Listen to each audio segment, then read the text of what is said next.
De plus en plus souvent, on voit ce genre de news.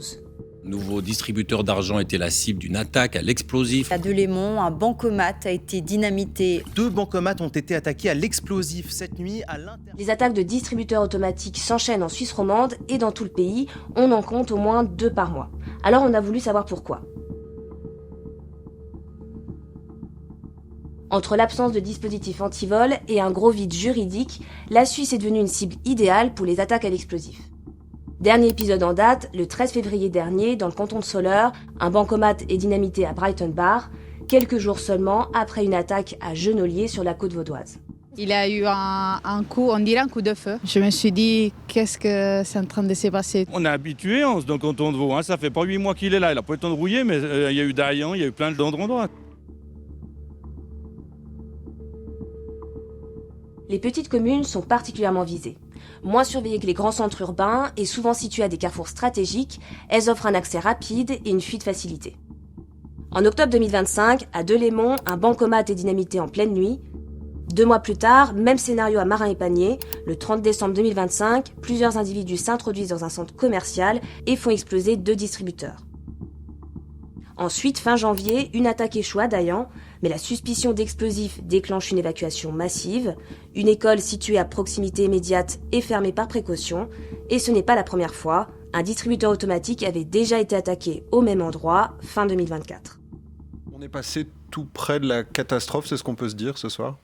S'il y a eu des explosifs dans le bancomat et si il avait explosé, évidemment que ça aurait été grave. Quand il y a eu la première tentative de cambriolage, on avait d'abord supprimé ce bancomat et puis il y a eu pas mal de demandes pour qu'on remette un appareil à disposition.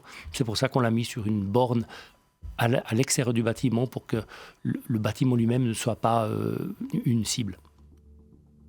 Enfin, 5 jours après la tentative échouée à Dayan, Delémont est à nouveau visé par une explosion de bancomat.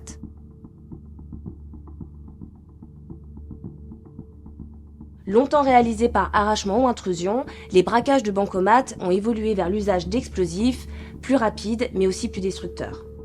Les distributeurs automatiques de l'entreprise Euronet, souvent posés à même le sol, sont particulièrement visés par ces explosions. En 2025, 10 attaques sur 24 concernaient un appareil de cette entreprise. D'autant plus qu'en Suisse, les distributeurs ne sont pas forcément équipés de systèmes de neutralisation par encre, contrairement à la France, la Belgique ou l'Irlande. Ce dispositif de sécurité permet de tacher et d'invalider les billets lors d'une attaque.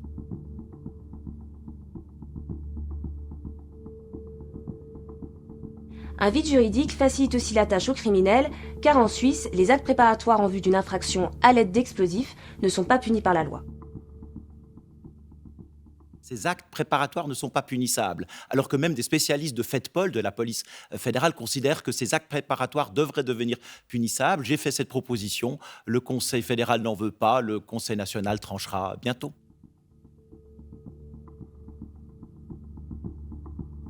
Autre point sensible, les frontières. Après les attaques, les suspects prennent souvent la fuite avant même l'arrivée des forces de l'ordre, en cause la géographie de la Suisse. Au cœur de l'Europe, elle offre de nombreux axes routiers rapides et des frontières proches. Les braqueurs peuvent donc quitter le territoire en quelques heures en se mêlant aux 2,2 millions de passages quotidiens aux frontières helvétiques.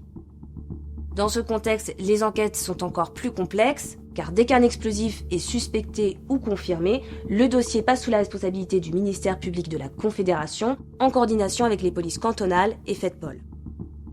Des enquêtes donc transfrontalières, plus difficiles et plus lentes. Des élus demandent des mesures concrètes à la Confédération face à ces attaques de plus en plus dangereuses. Pourtant, la tendance était à la baisse. Selon les chiffres de l'Office fédéral de la police, 23 attaques de bancomat ont été recensées en 2025 contre 48 en 2024. Certaines communes retirent temporairement leurs distributeurs, d'autres renforcent les infrastructures, blindage, système anti-explosion ou réduction des montants stockés. La vidéosurveillance revient aussi au centre des débats. À Delémont, un règlement spécifique doit prochainement être examiné par le législatif communal.